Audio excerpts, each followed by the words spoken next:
Hello everyone, आज चाहिँ ओदेन खाइदिउँ है त। जापान आएको 3 वर्ष हुँदा पनि मैले ओदेन चाहिँ खाएको छैन के, त्यही भएर आज ओदेन ट्राई गरिदिउँ भनेर। बिहान म काममा आउँदा त पानी परेको थिएन, एक्कासी पानी पर्दिरहेको के, कस्तो चिसो हो र। फेरि मैले छाता चाहिँ लिएर आएको थिइनँ, अनि हाम्रो ओनरले छाता लिन आइज भनेर मलाई पछि पछि लगेर एउटा छाता दिइहाल्नु भयो। जापानिजहरू अरू कुरामा जे जस्तो भए पनि छाता दिन चाहिँ लोभ गर्दैन जस्तो लाग्छ मलाई। अनि म रुम पनि आइपुगेँ, अनि यो मेरो रुमबाट देखिने भ्यू हो, यस्तो झ्याउलाग्दो भ्यू। लेट्स ओपन ओदेन। एकैचोटि धेरै खान सक्दिनँ भनेर मैले थोरै मात्र लिएर आएको थिएँ। अनि यो ससहरू कुन मिठो हुन्छ पनि थाहा थिएन कि मलाई। कसैलाई थाहा छ भने सेयर गर्नु ल।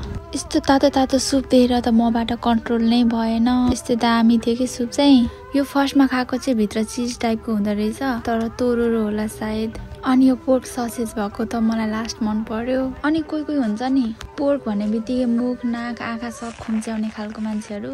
ओदेनमा पनि त पोर्क मिसेको हुन्छ, आगे मनमा पनि पोर्क बिफ फ्राई गर्ने तेल हुन्छ। खानु चाहिँ राक्षसले जस्तो खाने, अनि नखरा चाहिँ किन के तिमीहरूको। मैले एक्सपेक्ट गरेको भन्दा मिठो लाग्यो मलाई चाहिँ। सबै टी सर्टमा दाग पनि लाग्यो। Anyways, thank you for watching, bye by.